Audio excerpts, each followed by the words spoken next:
প্রথম যেদিন ওনার সঙ্গে আমার কথা হয়েছে, আমি ওনার বক্তব্যগুলো আমি শুনছিলাম এবং ওনার ভেতরে আমি কিছু তেজদীপ্ততা দেখেছি, যে আসলে মনে হয়েছে যে আসবো, সিঙ্গারা খাবো, জিলাপি খাবো, কলা খাবো আর চা খেয়ে যাব, আর নিজেকে জাহির করা, এই জায়গাটির থেকে যে উত্তরণ হবে, আমি তার অঙ্গভঙ্গি, তার মুখবয়ব এবং তার অভিব্যক্তি থেকে আমি নিশ্চিত হয়েছি। আমি সেদিনই নিজেকে স্থির করেছি, ঝড় বাদল থাকুক, খরা থাকুক, আমি আমার নিজের শ্রম, আমার যতটুকু সামর্থ্য আছে, সকল অধিকার আদায়ের জন্য আমি প্রাথমিক শিক্ষা পরিবারের পক্ষ থেকে এবং আমার সংগঠন এবং 3 লক্ষ যে শিক্ষক আছে তাদেরকে অনুপ্রাণিত করবার একটি দীপ্ততা আমি ধারণ করে আমি নিয়মিত এই যে 50% মহার্ঘ ভাতা প্রদান এবং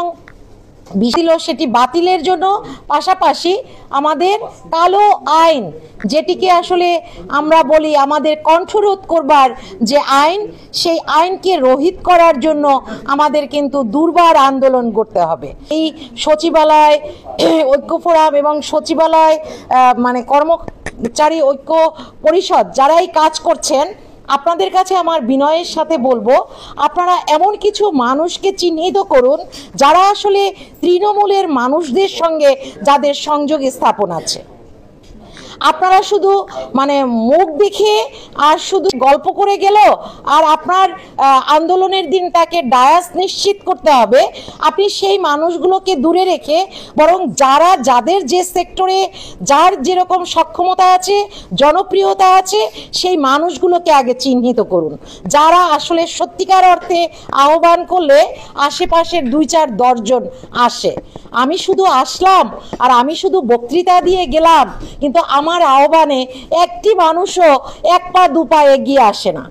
আপনারা আসলে সঠিক নেতৃত্ব চিহ্নিত করুন। প্রতিটি দপ্তরে আপনারা কারা আসলে তৃণমূলের মানুষদের সাথে স্থাপন করে দাবি দেওয়া সংগ্রামের সময়ে যেন মানুষগুলো নিশ্চিত করতে পারে, সুসংগঠিত করতে পারে, সেরকম একটি সুসংগঠিত প্ল্যাটফর্ম তৈরি করুন এবং সেই প্ল্যাটফর্ম তৈরি করে দ্রুত সময়ের মধ্যে রাজপথে নামুন। এবং